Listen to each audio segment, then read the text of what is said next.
Hi బంగారాలు, welcome to Shrimati Kumari Telugu audio stories channel. Subscribe చేసుకోని వారు ఉంటే చేసుకోండి. అలా ఒక లైక్ చేసి అభినవ సీత పార్ట్ 9 మీకోసం. సీత, మరి నాకు రోజు ఐటమ్స్ ఎవరు తెచ్చి పెడతారు అన్నది. సుమన్ నవ్వుతూ, ఇప్పుడు ఇంట్లోకి నేనే కదా తెచ్చేది, అలానే నీకు కూడా తెచ్చి పెడతాలే, ఎందుకంటే కమ్మని విందు భోజనం మాకు కూడా పెడతావు కదా అన్నాడు. సీత, ఇంట్లో మీకు పెట్టాకే బయట అమ్ముతాలే చిన్ను అన్నది. సుమంత్, నీకు ఓపిక ఉంటుంది కదా అన్నాడు. సీత, ఒక 100 మంది వరకు ఒక మనిషి సహాయంతో చేయగలను, ఇంకా ఎక్కువ అంటే అప్పుడు ఆలోచించుదాంలే అన్నది. సుమంత్ కూడా, సరే అలాగైతే మన ఇంట్లో పని మనిషి ఉంది, నీకెక్కువ పని ఉన్న రోజు దాన్ని పనికి పెట్టుకుందులే నీ చేతి కింద అన్నాడు. అలా ఇద్దరూ సంతోషంగా మాట్లాడుకొని ఇంటి భోజనం కనుక 60 రూపాయలకు ఫిక్స్ చేసుకున్నారు. దానివల్ల తినేవారికి ఇబ్బంది ఉండదు, ఎక్కువ మనీ వేస్ట్ అవుతుంది అనిపించదు, కమ్మని భోజనం ఇంటికి వెళ్తుంది. అలా ఆ రోజు ఎన్నో కబుర్లు చెప్పుకొని సావిత్రమ్మ ఇంటికి వచ్చాక సుమంత్ హోమ్ ఫుడ్ డెలివరీ గురించి చెప్తే, సావిత్రమ్మ, మనకు కూడా ఖర్చు తగ్గుతుంది అంటే నాకేం బాధ, అయినా వంటకు సంబంధించినవి మొత్తం నువ్వే తెస్తున్నావు కదా, లాభ నష్టాలు నీకే తెలుస్తాయి అని సావిత్రమ్మ కూడా ఓకే చెప్పేసింది. సుమంత్, రేపు 5 భోజనాలు, మధ్యాహ్నం సాయంత్రం 5 భోజనాలు, రేపు సండే కనుక మధ్యాహ్నం చికెన్ భోజనం, సాయంత్రం ఎగ్ రైస్ చేయమని చెప్పాడు. మొదట 5గురే కాబట్టి ఇంట్లో సరిపడా క్యారేజీ ఉంది అనేసి దానిలో పెట్టమన్నాడు. అలా సీత ఆ రోజు ఎంతో సంతోషంగా పడుకుంది. ఇంట్లో నుంచి బయటికి వెళ్లకుండా పని ఆరాటంతో అన్నీ మర్చిపోవచ్చు అనుకుంది. మరుసటి రోజు సీత చాలా సంతోషంగా లేచింది. ఎంత పనైనా ఓపికగా చెయ్యాలి, మనసుకు ప్రశాంతత ఉండాలి అని దేవుడి దగ్గర దీపం పెట్టి దేవుడికి దండం పెట్టి, నా బ్రతుకుని ఎందుకు ఇలా చేశావు అని అడగను, కానీ నేను చేసే కష్టానికి మాత్రం ప్రతిఫలాన్ని మాత్రం ఇవ్వు అని దండం పెట్టుకుని, ఇంట్లో అనంత్ జ్యోతిలు లేరు, ఉన్న 4గురికి త్వరగా టిఫిన్ చేసింది. సుమంత్ ఇంట్లో ఉన్నవారికి 5 భోజనాలకు కలిపి సరిపడా చికెన్ తెచ్చాడు. సాయంత్రానికి ఎగ్స్ తెచ్చాడు. వాటికి సంబంధించినవి మసాలాలు అన్ని విడివిడిగా తెమ్మని సీత చెప్తే తెచ్చాడు. సీత మసాలాల పొడులు ఎప్పటికీ అప్పుడు వేసుకుంటేనే కూరలు టేస్ట్గా ఉంటాయి అనేసి మార్కెట్లో దొరికే ఏ పౌడరు తేవద్దని చెప్పింది. అలా మధ్యాహ్నం 10 మందికి చికెన్ వండింది. సింపుల్గా బగారా రైస్ వేసింది. 5గురికి సరిపడా క్యారియర్లో పెట్టి చికెన్ ఒక బాక్స్లో పెట్టి వచ్చిన అబ్బాయి చేతికి ఇచ్చి పంపింది. ఆ క్షణం సీత ప్రపంచాన్ని జయించినంత ఫీల్గా అనిపించింది. గడప దాటకుండా మొట్టమొదటిసారి తను డబ్బులు సంపాదించాలి అనే ఆలోచన వచ్చినాక ఆ 5 భోజనాలతోనే ఆమె సంపాదన ఉంటుంది కనుక చాలా ఆనందపడ్డది. ఇంట్లో అందరికీ పెట్టింది. చాలా బాగుంది అని అందరూ తిన్నారు. ఇంకా అన్నం చాలా మిగిలింది. అత్తగారు 4 సరిపడా బియ్యం ఇచ్చింది, కానీ సుమంత్ భోజనాల లెక్క రైస్ పెట్టమన్నాడు. బగారా రైస్ కదా, ఎక్కువ తినలేరు, అన్నం చాలా మిగిలింది. సీత కూడా కడుపు నిండా కమ్మగా తిన్నది. అది తన సంపాదన అన్న ఆలోచనలకు తిన్న అన్నం కూడా ఆమె వంట పట్టింది. 10 మందికి వంట చేసినా కానీ సీతకు ఏమంత బాధగా అనిపించలేదు. వెజిటేరియన్ భోజనాలకైతే కూరగాయలు కొయ్యటం చిరాకు, కానీ నాన్ వెజ్ వంట చేయటం ఇంట్లో ఆడవాళ్ళకి చాలా తేలిక. అలా సీత కూడా ఏమంత పని చేసినట్టు అనిపించలేదు. 4 గంటల ప్రాంతాన అందరికీ టీ పెట్టిస్తుంటే సుమంత్ వాళ్ళ ఫ్రెండ్స్ చెప్పిన మాటలు వాళ్ళ అమ్మకు చెప్తూ ఎంత ఆనందిస్తున్నాడో సీత వింటూనే ఉంది.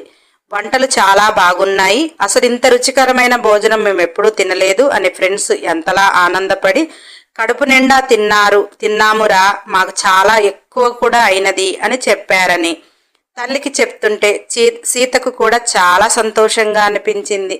ఎవరికైనా అన్నం పెడితే కడుపు నిండా పెట్టాలనేది సీత ఆలోచన. సాయంత్రం కొద్దిగా పెందలాడి చేసేయాలి కాబట్టి సీత అత్తమ్మ వంట చెయ్యనా అన్నది. సావిత్రమ్మ మధ్యాహ్నంది ఉంది కదా సరిపోతుందిలే అన్నది. సీత తను 5గురు భోజనాలకు అనుకున్న రైస్ కంటే కొన్ని ఎక్కువగా వేసి ఎగ్ రైస్ చక్కగా స్పైసీగా చేసింది. ఎందుకంటే తినేది మగపిల్లలు కనుక అందులో ఏమీ కూర ఉండదు కనుక. సాయంత్రం అదే క్యారేజీ ఇంకొకతను తీసుకుని వస్తే నీట్గా తోమి తుడిచి అందులో పెట్టి ఇచ్చేసింది. ఆ రోజు ఇంట్లో అందరూ చక్కగా భోజనాలు చేసి తల్లిదండ్రులు అలా వాకింగ్ కని వెళ్ళారు. సుమంత్ సీతని పిలిచి 400 రూపాయలు చేతిలో పెట్టాడు. సీత ఆశ్చర్యంగా ఇవేంటి చిన్ను అన్నది. అనంత్ ఈరోజు నీ 10 భోజనాలకు ఉదయం నేను పెట్టిన పెట్టుబడి తీసేసి నీ చేతికి ఇచ్చినా అన్నాడు. సీత ఆశ్చర్యంగా ఇన్ని డబ్బులు వస్తాయా అన్నది. సుమంత్ ఈరోజు నాన్ వెజ్ కనుక కాస్త రేటు ఎక్కువగా ఉంటుంది, వెజిటేరియన్ అంతగా ఉండదు. అయినా వాళ్ళు ఈ డబ్బులు ఇచ్చేటప్పుడు ఎంతో సంతోషించారు. నా అకౌంట్కి మనీ కొడుతూ కూడా చాలా ఆనందంగా చెప్పారు అంటుంటే సీత చాలా ఆనందించి ఆమె మొదటి సంపాదన 400 రూపాయలను చూసుకుని ఎంతలానో మురిసిపోయింది.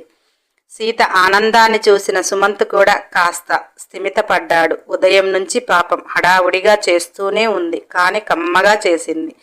సీత ఆనందం పట్టలేక ఈ పనికి ఇన్ని పైసలు వస్తాయనుకోలేదు చిన్ను అని మురిసి మురిసి చెప్తుంది.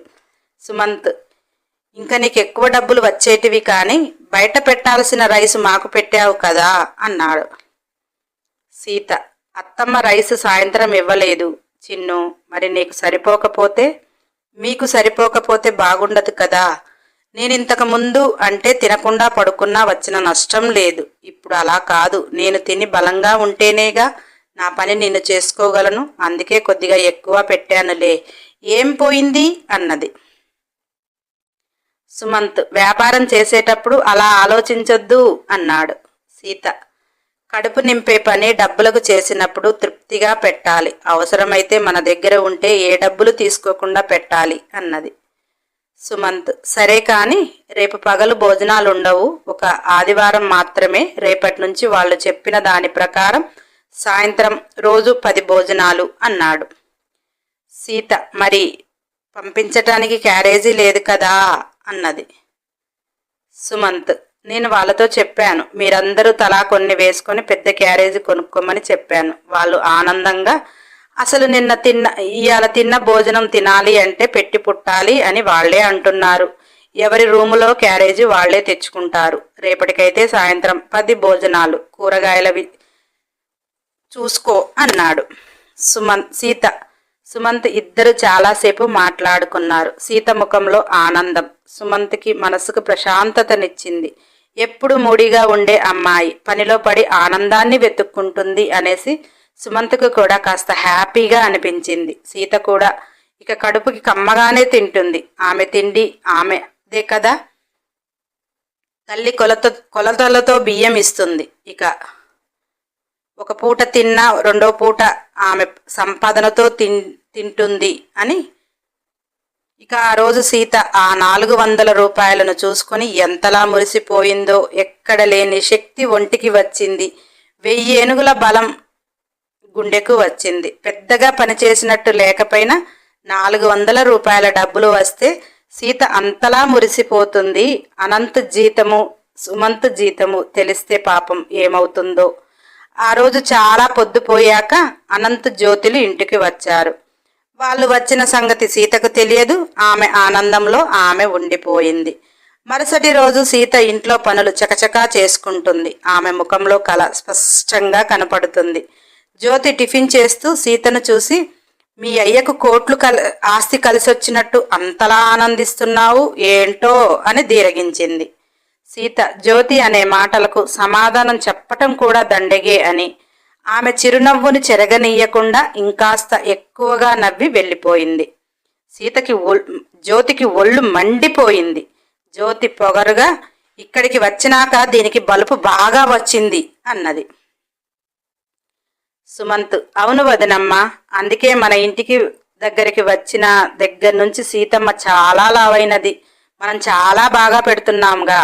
మా అమ్మైతే ఇంకొక ఇద్దరు మనుషులకు ఎక్కువగా అన్నం మిగిలేలా చేస్తుంది అని కోపంగా వెళ్ళిపోయాడు.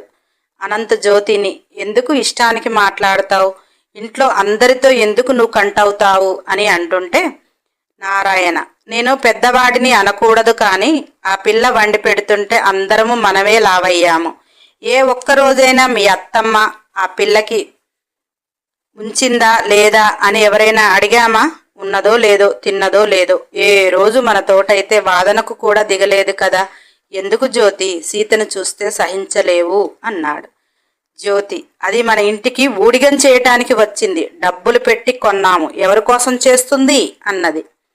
నారాయణ, డబ్బులు పెట్టి ఊడిగం చేయటానికి కొనుక్కుంటే బాగుండేదేమో, అనవసరంగా ఆ పిల్లకు తాళి కట్టి ఇంట్లో బందీని చేశాము అనుకుంటున్నా. డబ్బులు పెట్టాము అని చాకిరి చేపించుకుంటున్నాము, మరి తాళి కట్టించామని కొంపలో ఎవరూ ఆలోచించటం లేదు అంటూ తాను కూడా వెళ్ళిపోయాడు. తల్లి కూడా అనంతుని కోపంగా చూస్తూ వెళ్ళింది. జ్యోతి, ఇప్పుడు ఏమన్నానని అంతలా అందరూ మన మీద విరుచుకుపడుతున్నారు అన్నది. అనంత్ మౌనంగా తింటుంటే జ్యోతి కోపంతో రగిలిపోతూ, ఇదంతా దాని దగ్గర నిన్ను నేను పంపించటం లేదని నన్ను సాధిస్తున్నారు. మొన్న మీ అమ్మ అడిగింది, ఈరోజు మీ నాన్న, తన ఆక్రోశాన్ని బయట పెట్టడానికి అని జ్యోతి అంటుంటే అనంత్ జ్యోతితో, జ్యోతి, ముందు మాట తూలిందెవరో ఆలోచించు. ఆమె గదికి నేను పోవాలా పోకూడదా ఎవరైనా నన్ను అడిగిన రోజు నేను సమాధానం చెప్తా. నువ్వేమీ అంత ఊగులు ఊగిపోవాల్సిన అవసరం లేదు అంటూ అనంత్ కూడా వెళ్ళిపోయాడు. జ్యోతికి అసలే మెంటల్ ఏమో, అందరూ ఆమెను ఏదో అంటున్నారని ఆక్రోశంతో సీతను కొట్టే అంత పని చేసింది. ఇష్టానికి మాటలు తూలింది, చెయ్యి కూడా చేసుకోవటానికి పోయింది. సీత మౌనంగా ఉంది కానీ ఒక్క మాట కూడా ఎదురు తిరగలేదు. అనంత్ కోపంగా జ్యోతిని తీసుకుని రూంలోకి వెళ్ళి మంచం మీదికి విసురుతూ, అసలు నీకు మైండ్ ఉండి చేస్తున్నావా లేక చేస్తున్నావా, ఇప్పుడు నీ ప్రాబ్లం ఏంటి అని గట్టిగా అరిచాడు. జ్యోతి, ఏంటి ఆవిడ గారి మీద అంత తీపి మొదలైంది, ఏ మందు పెట్టిందేంటి అని అన్నది. అనంత్ కోపంతో జ్యోతి చెంప మీద ఒక్కటిచ్చి బయటికి వచ్చాడు. సుమంత్, సీతమ్మ, నేను మార్కెట్కి వెళ్తున్నాను, ఈరోజు ఏం కావాలో చెప్తే తెస్తా అన్నాడు.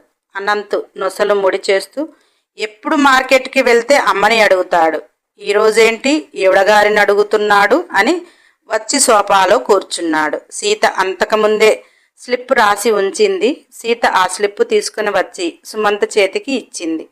అనంత్, ఏంటి ఆ స్లిప్పు అని సీతను గట్టిగా గద్దించాడు. సీత ఆ గర్జనకి వణికి వెనక్కి తగ్గింది. సుమంత్, అన్నయ్య, సీతమ్మ హోమ్ ఫుడ్ డెలివరీ చేస్తుంది అన్నాడు. అనంత్, ఎవరిని అడిగి చేస్తుంది, ఆవిడ గారికి ఇంట్లో ఏం తక్కువైంది అన్నాడు. సుమంత్, జ్యోతి వదినకి నెలకి ఆమె ఖర్చులకు ఎంత ఇస్తున్నావు అన్నాడు. అనంత్, ఆమె ఇష్టానికి ఇస్తా, 10-15 వేలు, ఎన్ని అంటే అన్ని అన్నాడు. సుమంత్, ఆమె సొంత ఖర్చులే 10-15 వేలు అన్నావు, మరి సీతకు కూడా అంతో ఇంతో ఉంటుంది, మరి తాను వచ్చి నెల దాటిపోయింది, ఇచ్చావా అన్నాడు. అనంత్ కోపంతో, నీకు చెప్పిందా తన ఖర్చులేమిటో అని? ఓ, మగుడు ఎలాగూ తన గదికి వెళ్ళటం లేదు అని అన్నీ మరిదికి చెప్పి మరిదిని బుట్టలో పెట్టుకుందా, అందుకేనా అమ్మాయి గారికి అంత ఆనందంగా ఉంది అన్నాడు. వెంటనే నారాయణ అనంత్ చెంప మీద చెల్లున ఒకటి పీకాడు. జ్యోతికి మనుషులను అర్థం చేసుకోవటం రాదు అనుకున్నా, ఆమెతో సాహసం లేక కొత్తగా నేర్చుకుంటున్నావా తెలియదు కానీ నువ్వు ఇలాంటి వాడివని నేను కన్న దగ్గర నుంచి కూడా ఊహించలే. కొత్తగా పెళ్ళయిన అమ్మాయి ఇంట్లో అడుగు పెట్టింది, కనీసం ఏ రోజన్నా తిన్నావా అన్నది కూడా లేదు. నువ్వే అడగటం లేదని అని కొంపలో ఉన్నవారు ఎవరూ ఆమెను పట్టించుకోవటలేదు. వాడేదో సీత ఒంటరిగా ఉంటూ బాధపడుతుంది అని ఏదో తనకు తోచిన సహాయం వాడు చేస్తుంటే నోటికి ఎంత మాట వస్తే అంత మాట అనేస్తావా?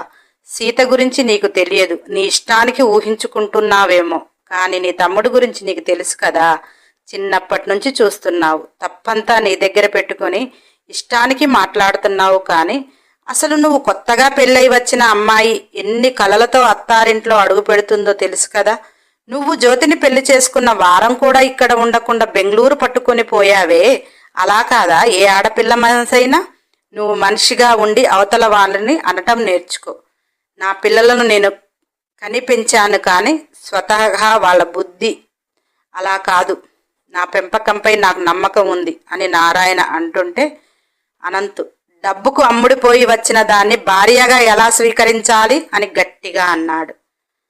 ఆమె గదిలోకి పోవాలి అంటే డబ్బులు పెట్టి బజార్ దాని దగ్గరికి పోయినా ఒకటే. అందుకే సీతను చూస్తుంటే అసహ్యం పుడుతుంది అన్నాడు. నారాయణ అమ్ముడిపోయింది అంటున్నావే, ఏ రోజైనా ఏంటి అని కనుక్కున్నావా అన్నాడు. అనంత్ అమ్ముడిపోయిన దాన్ని ఏమని కనుక్కోవాలి? కళ్ళబొల్లి మాటలు చాలా చెప్తారు, మళ్ళీ నమ్మితే ఇంకొక 2 లక్షలు గుంజుతారు అన్నాడు. నారాయణ చూడు అనంతు, నీ మనసులో అభిప్రాయం ఎప్పుడూ ఒకప్పుడు మారుతుంది. మరి వాళ్ళు డబ్బుని ముట్టజెప్పటానికి అవకాశం ఉంది. మరి నువ్వు అన్న మాటలు, నువ్వు చేస్తున్న పనులు తిరిగి తీసుకోగలుగుతావా? వాళ్ళు 2 లక్షలు ఇస్తే తీసుకోగలుగుతావు. మరి నువ్వు అనే మాటలు మనుషులను అర్థం చేసుకోవటం రాకపోతే మౌనంగా ఉండవచ్చు. నోటికి ఎంత మాట వస్తే అంత మాట అంటే మాత్రం ఊరుకునేది లేదు. కొంపకు ఏది కూడిందో తెలియటం లేదు కానీ ఇంట్లో మనశ్శాంతి అంటూ లేకుండా పోతుంది. నాకు తెలిసి ఆ సీత కన్నీళ్లే ఈ కొంపని దహించి వేస్తుంది అంటూ అనంతుని చీదరించుకుని తను వెళ్ళిపోయాడు. అనంత్ అలానే సోఫాలో కూలబడిపోయాడు. సుమంత్ ఒక పెళ్ళానికి 10-15 వేలు చేతి ఖర్చులకు ఇచ్చే మనిషికి ఇంకొక పెళ్ళం ఒంటి మీద చీర ఎలా ఉందో ఏ రోజైనా చూస్తే తెలుస్తుంది. ఈ ఇంట్లో పని మనిషి కడుతుంది మంచి చీరలు. అయినా సీతమ్మ ఒక్కరోజు కూడా ఎవరిని అడిగింది లేదు, నన్ను కూడా ఏమీ అడగలేదు. తనకు తాను బ్రతకాలని దారి చూపమన్నది. దారి చూపటమే తప్పంటే నువ్వు ఆమె మెడలో తాళి కట్టి ఎంత తప్పు చేశావో అర్థం చేసుకో అంటూ సుమంత్ కూడా చీదరించుకుని వెళ్ళిపోయాడు. అనంత్ ఏ రోజు తండ్రి ఒక్క మాట అనలేదు. తమ్ముడితో ఏ వాదన ఉండేది కాదు. సీత వచ్చిన దగ్గర నుంచి ఇంట్లో మనశ్శాంతి లేదు అనేసి సోఫాలోంచి లేచి, నీ వల్ల ఈరోజు నేను ఇంతమందితో మాటలు పడ్డాను అని సీతను గట్టిగా ఒకటి కొట్టాడు. సీత ఆ కొట్టిన దెబ్బ ఫోర్స్కి వెళ్ళి గోడకు గుద్దుకుంది. నుదురు చిట్లింది, రక్తం బలబలా కారింది. అనంత్ వెనుకకు తిరగకుండా వెళ్ళిపోయాడు. ఇంట్లో జ్యోతిని కొట్టాడు, హాల్లో సీతను కొట్టాడు.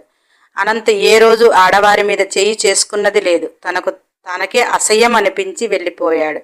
సీత తల నుంచి రక్తం బలబలా కారుతుంటే సావిత్రమ్మ సుమంత్ని కేకేసింది. ఆమెకు రక్తం చూస్తే భయంగా ఉంది. సుమంత్ గబగబా కాటన్ తెచ్చి సీతను తుడవబోయాడు.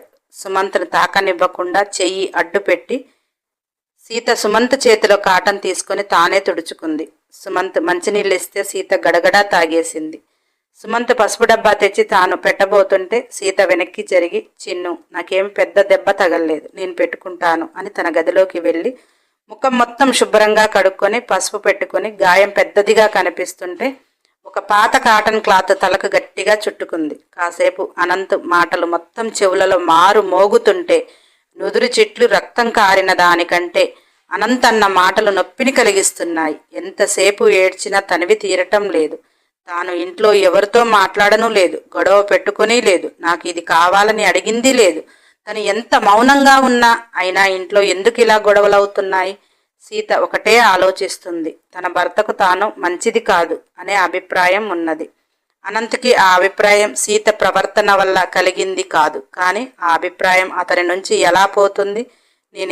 నేనేమని నిరూపించుకోవాలి? కనీసం నేను నోరు తెరిచి నాకు ఇది కావాలి అని అన్నదీ లేదు. ఎందుకు అతనిని నన్ను చూస్తే అంత అసహ్యంగా అనిపిస్తుంది? నేను ఎక్కడ తప్పు చేస్తున్నాను అని తనకు తానే ఆలోచించుకుంటుంది. ఎంత ఆలోచించినా తను ఏ రోజు ఎవరి దగ్గర చనువుగా కూడా ప్రవర్తించింది లేదు అని బాగా సీత ఆలోచిస్తుంటే తలనొప్పిగా అనిపించింది. సీత చాలా శాంతపడి మెల్లిగా బయటికి వచ్చింది. నెక్స్ట్ ఎపిసోడ్ కోసం సబ్స్క్రైబ్ చేయండి, ఖచ్చితంగా లైక్ చేయండి, కంపల్సరీ కామెంట్ చేయండి, వీలైతే షేర్ చేయండి. అన్ని ఎపిసోడ్ల కోసం బెల్ ఐకాన్ టచ్ చేయండి.